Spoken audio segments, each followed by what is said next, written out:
Hello, welcome back to my Thoughtful Thursdays video channel where we talk about important topics both inside and outside the church. As always, please make sure you're subscribed and turn on your notifications down below to make sure that you see more videos like these in the future. You guys, it's 25 degrees outside, so I'm shooting this inside this week because I wanted to save my poor little fingers and toes from frostbite. But I'm here next to my Cubs lamp and my balsam forest candle to keep me company. Last week we talked about the Kyle Rittenhouse verdict. I mentioned that this week we were going to be talking about the Ahmaud Arbery case. I have to be honest, when I saw the jury makeup of the case, I shook my head in disbelief. One black juror out of all of them. That's it? Have we learned nothing throughout history? The county where the shooting took place was 27% black, and they had one black juror out of the 12. A more realistic number should have been a minimum of 3 people. It is no secret that the juror skin color has a lot to do with the outcome of a trial. A lot to do with it. We can't just avoid that fact. Well, luckily for us, we don't have to just rant about it or avoid it. There are hard numbers that back up the stats. Duke University ran a study that looked at a decade worth of trial data out of Florida. They found that in trials where the jury was all white, a black defendant was 16% more likely than a white person to be convicted. And those same stats are found in many different states, especially the southern states. An analysis from North Carolina showed that white men seem to be the harshest on black defendants and more lenient on white defendants.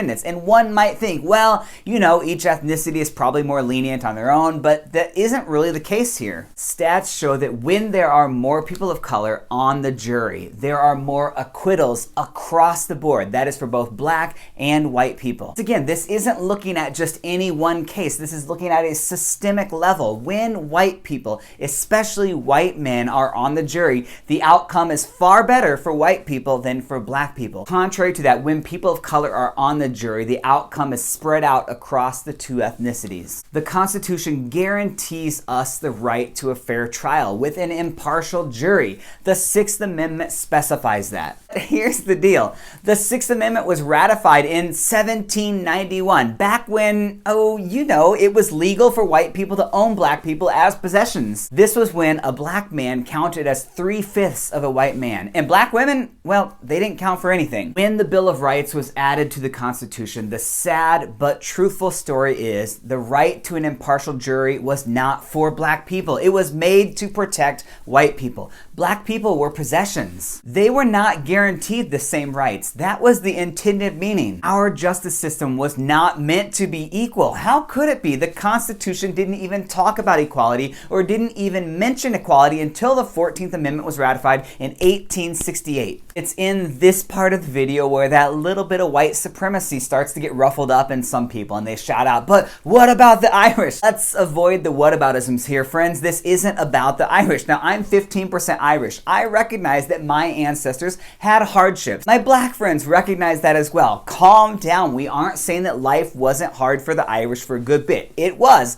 I'm not denying that. But believe it or not, we can talk about another ethnicity without bringing up white people. We don't have to be the center of attention all the time. However, after 1868, it isn't as if things just instantly got better, problem solved. There is so much that happened we don't even have time for right now. The government promised and then revoked 40 acres to pay reparations to past slaves. Recently freed slaves without land or money ended up back in sharecropping for the people that treated them just like slaves. Then we get to the Jim Crow era of the South, where if a black person even looked at you wrong, you could publicly lynch them without recourse. It was a community event. White people used to love to take pictures of these events. Careful if you Google that, I warned you. Our country has historically always had a massive problem with white men with guns that love to police black people outside the confines of the law. Vigilantes. In history, you had legal segregation where kids can't even go to the same school. They can't drink out of the same water fountains or sit at the same diner counter. You have to remember that not everyone can even vote yet. In theory, black men by now could vote and black women could in 1920, but in actual reality, that was not the case at all. So black people didn't even have the right to vote for their best interests. And then after this, American veterans came home from World War II to a GI Bill that helped lots and lots of veterans buy houses in the US for people that were serving in the military. However, that GI Bill, despite technically not being exclusive of black individuals, it excluded roughly 1 million black veterans from its benefits while delivering those benefits to the white service members. In 1964, we see the passing of the Civil Rights Act. It was around this time that we also see a major flip of the two political parties. Within the Southern Democrats, there was a very, very conservative, there were very, very racist group of people. Their voters and some of their politicians jumped ship during this time from the Democratic Party. It used to be that the South was completely Democrat. You couldn't get elected if you weren't Democrat. In a private meeting after signing the Civil Rights Act, Lyndon Johnson said to Bill Moyers, "I think we just delivered the South to the Republican Party for a long time to come." He was mostly right. A year later, you have the signing of the Voting Rights Act that finally allowed full voting rights to all black people and took away the racist barriers that white people put into place to keep people of color from voting. And many members of the black community joined to vote as Democrats in the South, which infuriated a great deal of those Southern Democrat voting bloc who hadn't yet defected. And in a two-party system, well, we know where they went. Over this period of time, there was almost a complete reversal of those two parties. And friends, you will still find those today that will point to the Republican Party as being the party that ended slavery and the Democrats being the party of, well, white supremacy and the KKK. And that is true if you have a kindergartner's understanding of history. The parties that we have today have almost nothing in common to their original counterparts. In fact, much of what they used to stand for has been completely flipped. If I'm honest with you, neither one of them is that great, even though they both claim to be. You, of course, have redlining and unequal lending practices, which benefited white folks and kept black people from advancing in society. You, of course, have sundown towns where black people could work during the day in a town, but they were not allowed to be. They had better be gone at night. Once again, it's this idea that for many white people out there, black people out in the town is a threat. Then, of course, we have the war on drugs, which disproportionately went after and mass incarcerated people of color.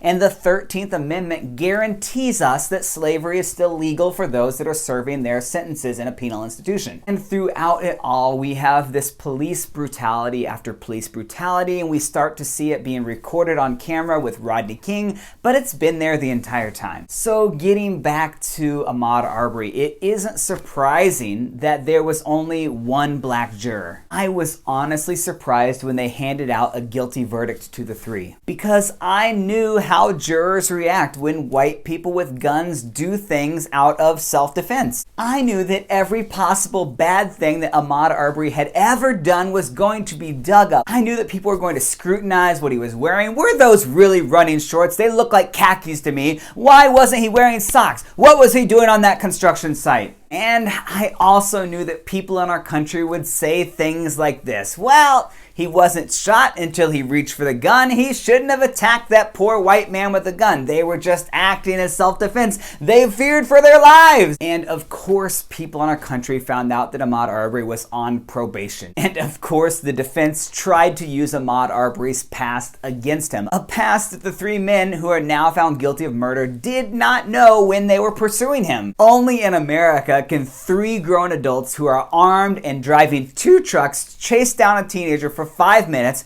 hit him with one of the trucks so much and so hard that it left a dent in his truck, and then try to set up a roadblock, and when the teenager tries to go around them, shoot him and claim self-defense. What? Self-defense? 3 against 1? You had 2 trucks and guns? Self-defense? That is absolutely absurd. And once again, this kind of simmering white supremacy that's just always there in a lot of our country started to kind of boil up to the top in a lot of people. Well, why didn't he just stop? Why? Why didn't he stop? I don't get it. They had guns and they told him to stop. I can't believe he didn't stop. Because, once again, our history shows us that if you are a black man, you must always follow orders from a white man with a gun. They are always to be respected and feared. Ahmaud tried to get away. People talk about this fight or flight, and he tried everything in his power to get away from his murderers, running, dodging them. He ran around the truck multiple times during the 5-minute chase. They tried to pin him between the 2 trucks. They wouldn't stop. They just kept coming for him over and over and over again. Yet, People don't point out that he tried to get away from this conflict. They only seem to point out that Ahmad grabbed the barrel of a gun, and then they're like, oh, there was nothing else he could have done. He had to shoot him in self-defense. Come on, he ran until he couldn't run anymore, and in desperation, he tried to keep a barrel of a shotgun from being pointed at him, and he was murdered for it. Brian, the man who was filming it all, heard Travis McMichael call Ahmaud Arbery an effing N-word while he lay dying on the ground. Those were more than likely the last two words that Ahmaud heard in this life. How messed up is that? What hatred. And people get really defensive when I say things like that. You don't know it was hatred. You don't know that he was a racist. May I remind you, he called him an effing N-word while he was dying on the ground. Come on. Literally, a friend was talking about Travis McMichael, and he just kept saying how he's such a good person. He loves everyone. He has at least one black friend. If you don't understand why the phrase "he has a black friend" is hilariously ironic here, then you're probably not in the loop. The man who shot Ahmaud Arbery was Travis McMichael, who had a Confederate flag vanity plate on his truck. Special investigator Robert Dial said under oath that Travis McMichael used the N-word frequently in his life. One time on Twitter that McMichael was responding to someone else with the statement, "It would have been better if they would have blown that effing N-word's head off." But he's probably not racist. Or McMichael was talking about working for the Coast Guard and how he liked being out on a boat in his job because there weren't any N-words anywhere. Yeah, that's the guy that pulled the trigger. And he later admitted that Arbery didn't even threaten him. He didn't have any weapons, nor did they actually see him commit any crimes. And Special Investigator Dial said that it wasn't Travis McMichael that acted in self-defense. It was Ahmaud Arbery, and he was murdered for trying to defend himself. I think this begs the question, are black people allowed to defend themselves? There is no evidence that Ahmaud did anything illegal that day, and it doesn't matter even if he did. That's not even the point. Even if Ahmaud had done something illegal that day, he didn't deserve the death penalty. Had armed white men not tried to take the law into their own hands that day, Ahmaud would still be with us. The time for armed white men taking the law into their own hands in this strange racist form of vigilantism is over. We don't need it. We don't want it. You are not helping. Go home, please. Friends, that is all the time we have this week. Join me next week as I reluctantly talk about the upcoming Roe v. Wade decision. I have honestly stayed out of this talk as someone who doesn't have a uterus. I try to listen way more than I speak on this one. I, of course, have my opinions, but I also don't want to just be another man mansplaining something, teaching everything I know about abortion. However, I was reading an article entitled, "How Do We Make Cis Men Give a Shit About Abortion?" And that made me think that perhaps talking about this could be somewhat useful. I want to be able to come alongside this already amazing movement and help to amplify the voices that I hear in their platforms. So that's what I'm going to do. I'll see you back here next week, same time, same place.